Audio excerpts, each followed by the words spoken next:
창세기를 통해서 우리는 에서와 야곱이 아버지가 손을 얹고 축복하는 것에 그의 목숨을 거는 것을 볼 수가 있습니다.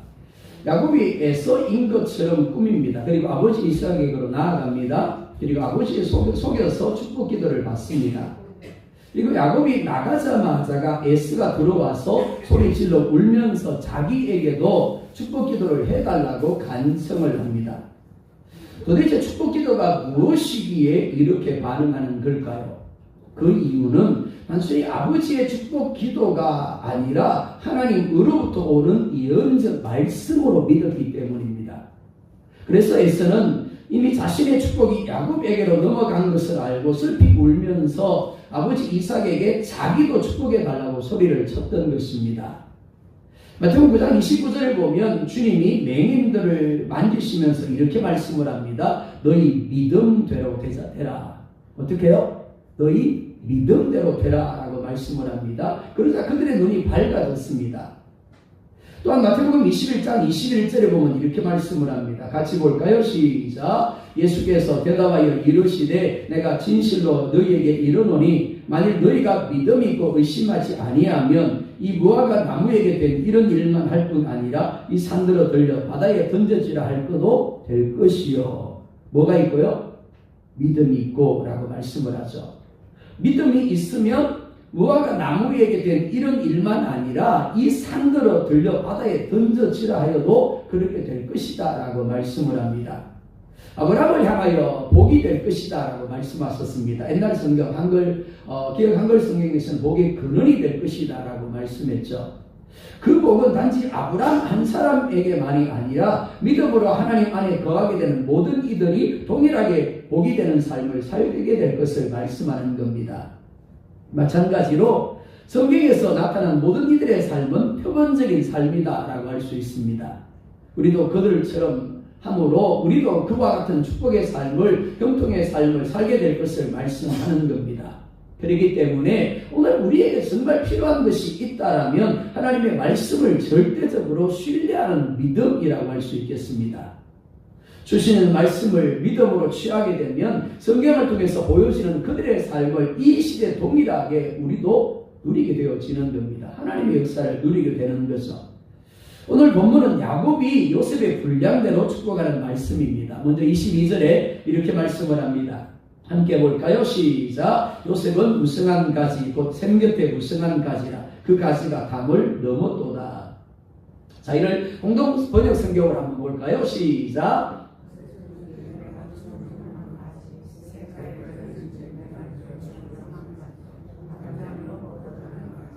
아멘.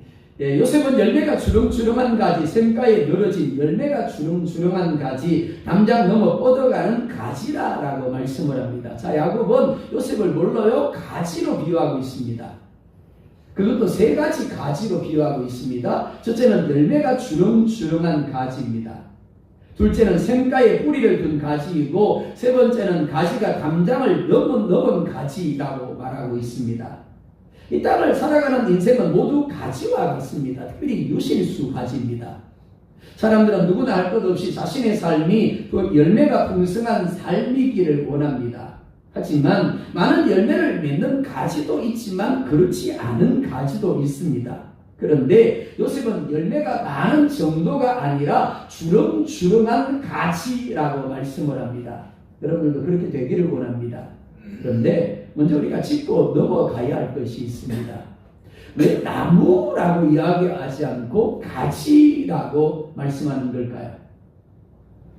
요한복음 15장 1절과 2절에 이렇게 말씀을 합니다. 함께 볼까요? 시작. 나는 참 포도나무요 내 아버지는 농부라. 물은 내게 붙어있어 열매를 맺지 아니하는 가지는 아버지께서 그것을 제거해 버리시고 무릇 열매를 맺는 가지는 더 열매를 맺게 하려 하여 그것을 깨끗하게 하시느니라. 뭐라고요? 나는 참 포도나무라. 여기 내가 누군데요? 예수님이요. 내 아버지는 누군데요? 하나님이요. 하나님은 농부라고 이야기를 합니다. 그리고 가지는 누굽니까? 우리죠. 그죠? 우리입니다. 그렇습니다. 나무는 예수님이고 우리는 가지입니다. 가지 열매가 달리죠. 하지만 가지가 하는 것이 아닙니다.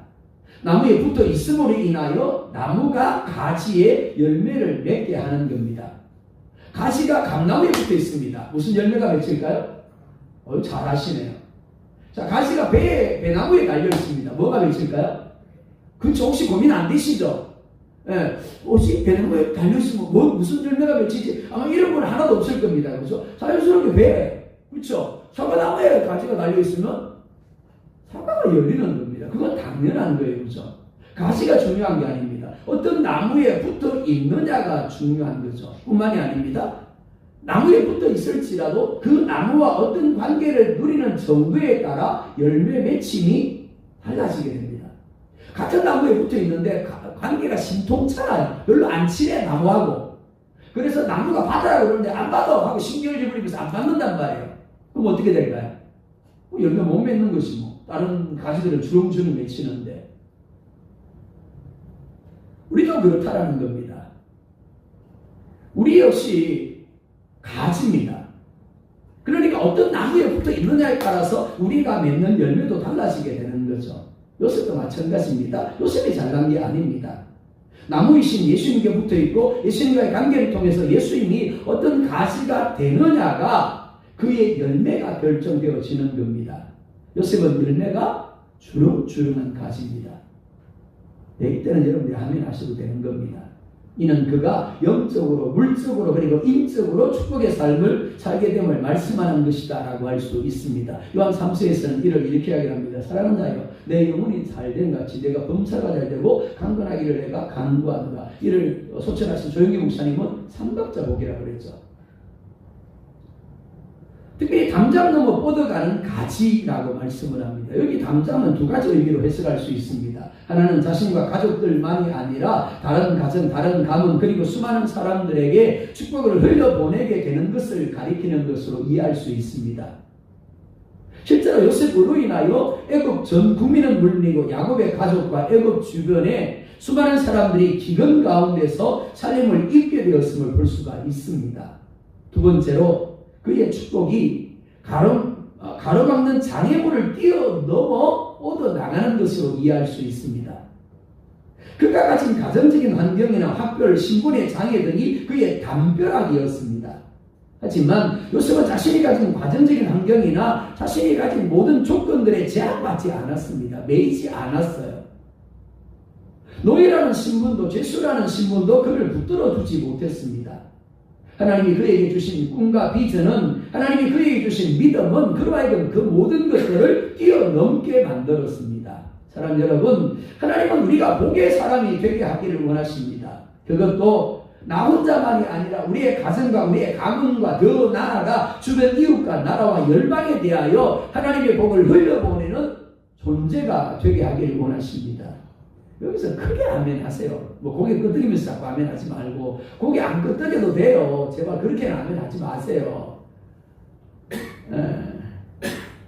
하나님이 애굽에 노예된 이스라엘을 구원하기 위하여 모세를 애굽에 보내고자 할 때 모세가 이렇게 말을 하죠. 출애굽기 3장 11절입니다. 함께 볼까요? 시작.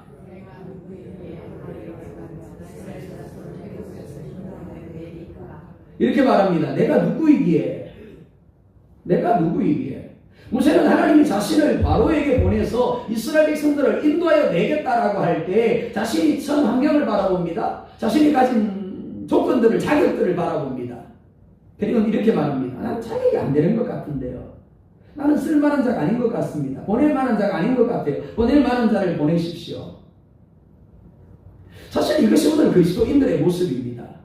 하나님을 믿는다고 하지만 자신도 모르게 말씀 앞에서 자신이 가진 조건과 처한 환경을 이유로 안 된다라고, 나는 축복의 사람이 될 수가 없다라고, 나는 하나님의 축복을 누릴 수 없다라고 단정해버리는 겁니다. 그리스도인은 세상에 대하여 죽은 존재입니다. 그리고 자기 자신에 대하여 죽은 존재입니다. 오직 하나님의 말씀에 의해 살아가는 존재가 그리스도인인 거예요. 여기에 여러분들이 아멘할 수 있어야 됩니다. 그렇기 때문에 중요한 것은 내가 가진 조건도 나를 둘러싸고 있는 환경도 아닙니다. 정말 중요한 것은 하나님이 나에게 어떻게 말씀하시는가예요. 강원도 영월에서 사역을 할 때 교회 주차장이 엄청나게 넓었습니다. 동강에서 축제를 할 때마다 주차할 데가 없으면 그 교회 주차장에 차를 세웠습니다. 그러다 보니까 주차장을 돌아가면서 주변에 유실수들을 많이 심었습니다. 감나무도 심고 매실나무도 심고 모가도 심었습니다. 그런데 똑같은 날 심고 똑같이 물을 주고 정성을 들였는데 얼마 안 가서 어떤 나무는 죽더라는 거죠. 어떤 나무는 잘 자라는데 어떤 나무는 죽어버리다라는 겁니다. 왜 그랬을까요? 땅을 파보니까 땅이 문제더라는 겁니다. 토질 자체가 나무가 살 수 있는 토질이 아니더라라는 거죠. 아무리 좋은 나무를 심어도 토질이 좋지를 못하니까 뿌리를 내리지 못하더라라는 겁니다. 결국 죽더라는 거죠. 나무는 그 자체도 중요하지만 어디에 심느냐가 정말 중요합니다. 요셉은 샘 곁에 심기운 나무의 가지였다라고 말씀을 합니다. 샘의 뿌리를 내린 나무의 가지였습니다. 그리스도인된 우리도 이 세상에 몸을 두고 있기 때문에 때로 태풍을 받습니다. 기근도 맞죠. 때때로 갖가지 시련과 어려움의 상황에 던져질 때가 있습니다. 하지만 샘 곁에 심겨져서 샘의 뿌리를 깊게 내리고 있는 나무는 그 어떤 시련에도 뿌리가 뽑힌다거나 말라 죽지 않습니다. 왜 그럴까요? 계속해서 샘으로부터 생명수를 공급받아서 왕성한 생명활동을 하기 때문입니다. 그래서 시편 1편 3절에 이렇게 말씀을 합니다. 함께 볼까요? 시작. 그는 시냇가에 심은 나무가 철을 따라 열매를 맺으며 그 잎사귀가 마르지 아니함 같으니 그가 하는 모든 일이 다 형통하리로다. 여기 말하는 셈은 하나님을 가리킵니다. 그리스도를 가리킵니다. 요셉은 그 이름의 뜻이 하나님께서 도하실 것이다 라는 의미입니다. 요셉은 열매가 무성하게 될 것이다 라고 말씀을 합니다. 그런데 요셉이 가진 조건으로 말미암음이 아니에요. 요셉이 좋은 상황 가운데 머물고 있었기 때문도 아닙니다. 요셉은 형들의 미움을 받아서 팔린 노예였습니다. 그리고 억울한 누명을 쓰고 갇힌 죄수였어요. 그런데 하나님이 그런 요셉으로 하여금 풍성하게 열매를 맺는 가지가 되게 하신 겁니다. 다윗은 시편 23편 1절에서 이렇게 고백을 합니다. 또 같이 볼까요? 시작. 여호와는 아멘. 자, 이를 이렇게 이해할 수 있겠습니다. 여호와가 나의 나무이십니다. 그렇기 때문에 가진 나는 부족한 게 없습니다. 다윗이 본 것은 그가 머물고 있는 고난의 환경이 아니라 하나님이었습니다. 그리고 하나님이 주신 약속의 말씀이었습니다. 나무에게 있어서 중요한 것은 당장의 결실이 아닙니다. 그 뿌리를 어디에 내리고 있는가 하는 겁니다. 지금 결실이 좋더라도 뿌리를 내리지 말아야 할 곳에 뿌리를 내리고 있다면 어떨까요? 태풍이 불면 뽑혀지게 될 겁니다. 가뭄에 말라 죽게 되어질 겁니다. 요셉은 보이는 성공이나 평안에 자신의 삶의 뿌리를 내리지 않았습니다. 노예로 팔렸지만 누명을 쓰고 옥에 들어갔지만 오직 그의 관심은 하나님이었습니다. 먼저 그의 나라와 그의 의를 구하는 삶이었습니다. 요셉이 형통의 사람이 될 수 있었던 비결은 그가 참 셈이 되시는 하나님께 뿌리를 내린 삶을 살았다는 것입니다. 그는 당장 눈에 보이는 환경이나 상황에 웃고 울지 않았습니다. 다만 묵묵히 하나님의 신실하심을 믿으며 오직 하나님을 기쁘게 하는 자의 삶을 산 겁니다. 그랬더니 나무이신 예수 그리스도로 말미암아 수많은 열매를 맺는 가지가 되어진 겁니다. 저는 여러분들이 요셉처럼 열매가 주렁주렁한 가지, 샘가에 늘어진 열매가 주렁주렁한 가지, 담장 넘어 뻗어가는 가지가 되기를 소망합니다. 하지만 이러한 삶을 살기 위해서 또한 우리가 반드시 잊지 말아야 할 사실이 있습니다. 두 번째, 23절에 이렇게 말씀을 합니다. 함께 볼까요? 시작.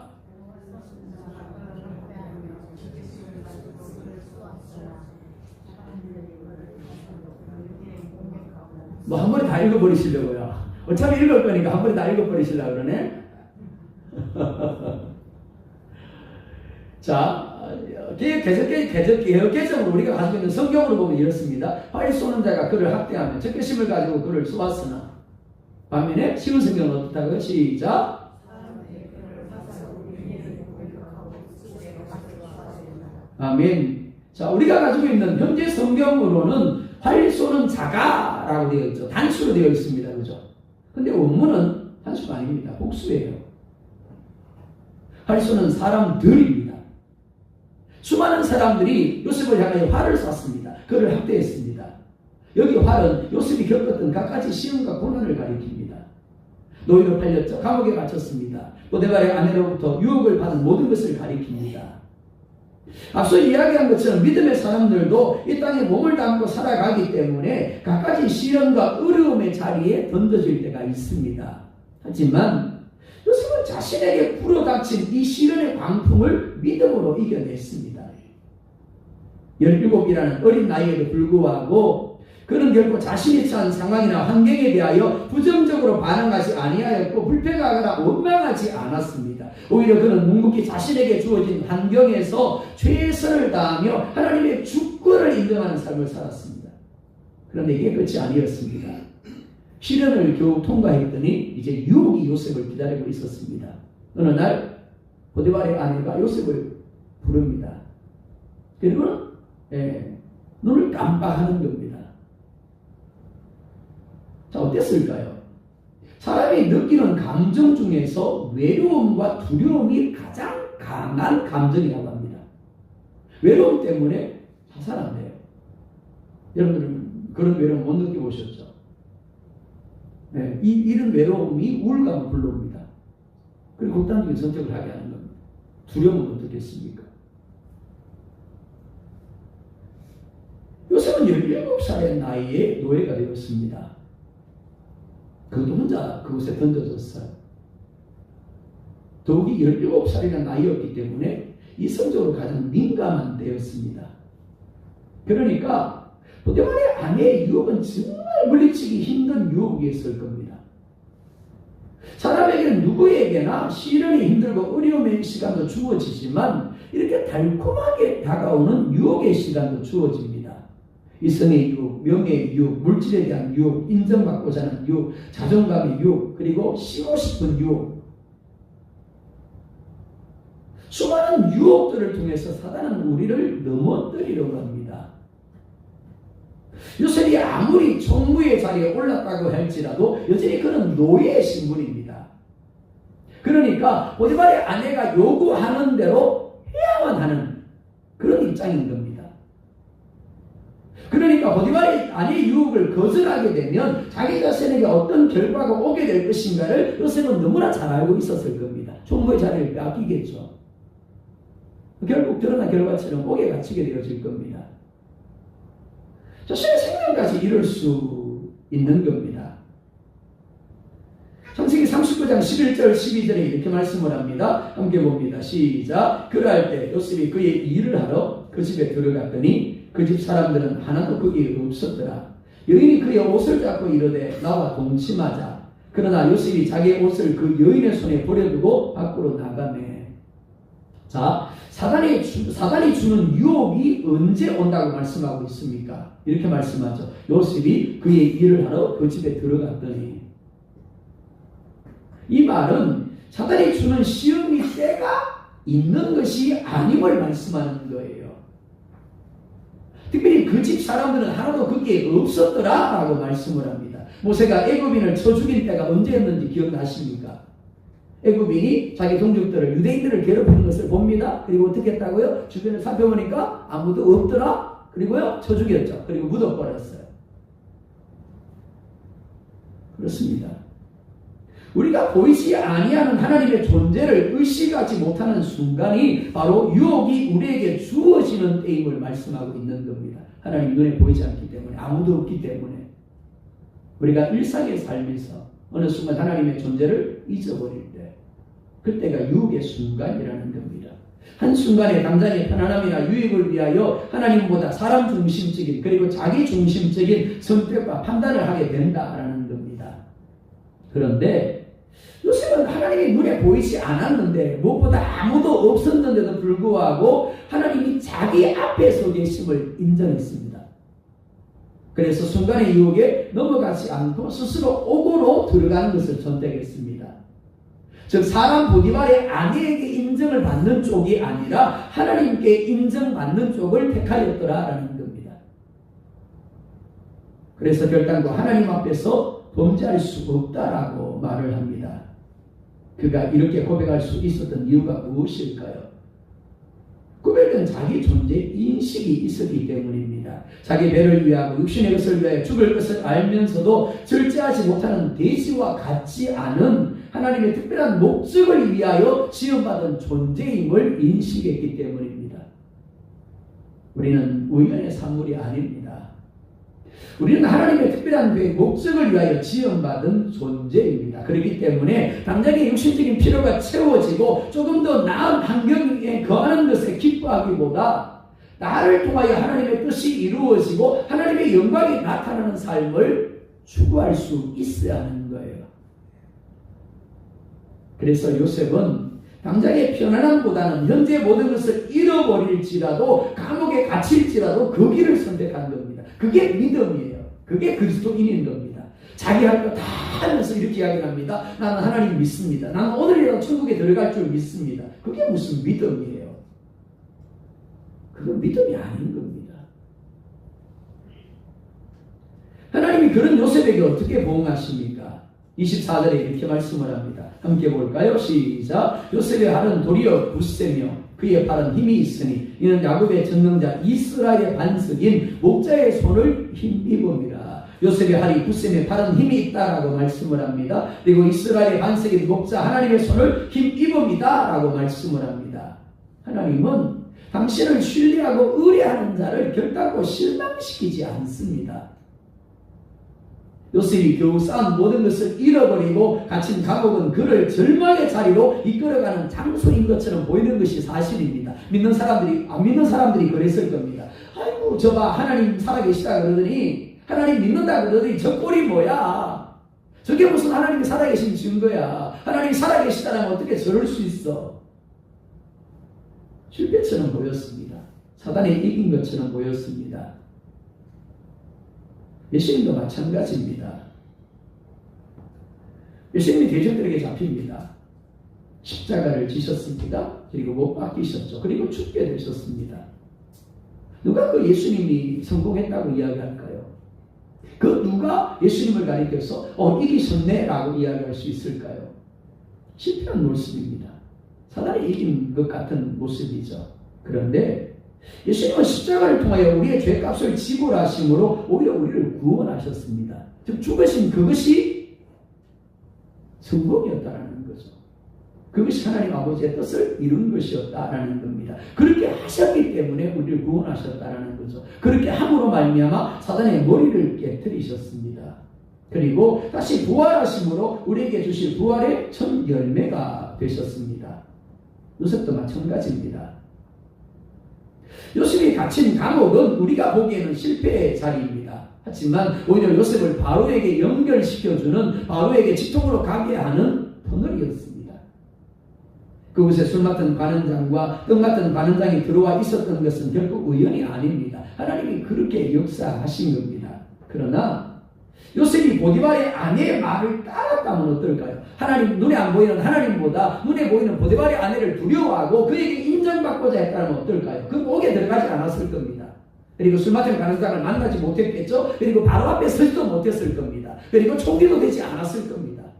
그냥 노예 총무로서 여인의 인정을 받으며 그의 정부가 되어서 살다가 죽고 지옥에 갔을 겁니다.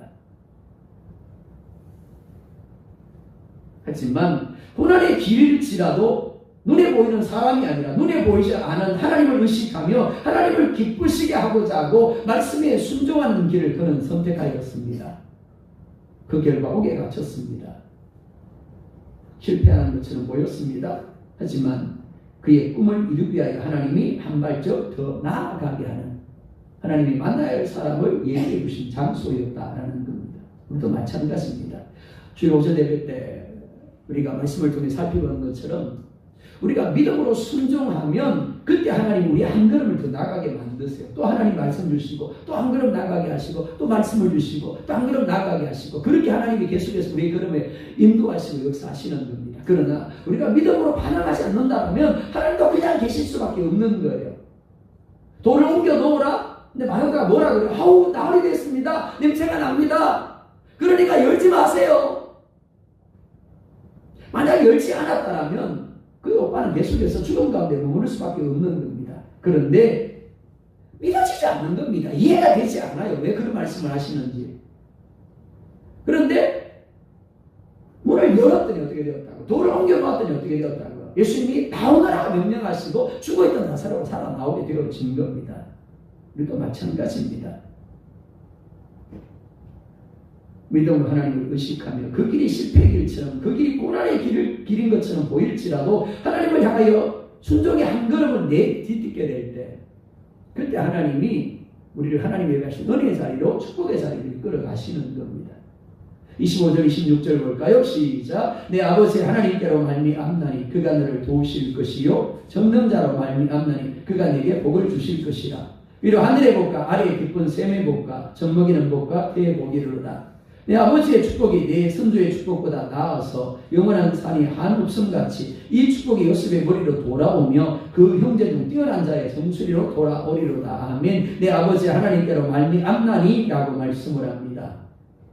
축복의 샘물이 아브라함으로부터 이삭에게로 그리고 야곱에게로 그리고 요셉에게로 그리고 오늘 우리에게까지 중단되지 않고 계속해서 이어져 흐르고 있음을 믿으시기 바랍니다.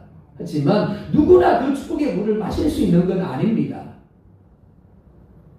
오직 요셉처럼 약속의 말씀을 믿고 어떤 상황과 환경에서도 하나님을 신뢰하며 하나님을 의뢰하는 자에게만 그 물을 마시는 특권이 주어지는 겁니다. 사랑하는 여러분, 하나님은 이 시대에 또 다른 요셉을 세우기를 원하십니다. 그리고 그 사람의 삶을 통하여 하나님이 영광을 받으시기를 원하세요. 열매가 주렁주렁한 가지, 샘가에 늘어진 열매가 주렁주렁한 가지, 담장 넘어 뻗어가는 가지를 가진 나무가 되기를 원하십니까? 요셉처럼 어떤 상황, 어떤 자리에서도 하나님을 의식하며 하나님과 함께 하시기 바랍니다. 모든 것을 잃어버리고 최고 절망의 자리로 내려갈지라도 변함없이 하나님을 신뢰함으로 그 하나님께 순종해 보시기 바랍니다. 순간순간 성령님이 주시는 생각에 믿음으로 반응하며 순종해 보시기 바랍니다.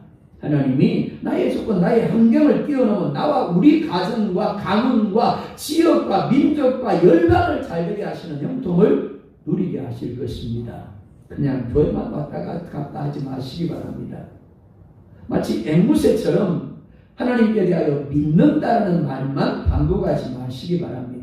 그분을 믿는다고 고백하는 만큼이나 이제 요셉의 복의 삶을 기대하며 그분을 신뢰하고 절대 순종하는 삶을 사시기 바랍니다. 무엇보다 예배와 기도와 말씀 묵상을 통해서 실제로 주님의 임재가 함께하는 여러분이 되고자 하시기 바랍니다. 분명히 하나님이 여러분을 또 다른 요셉으로 세우실 겁니다.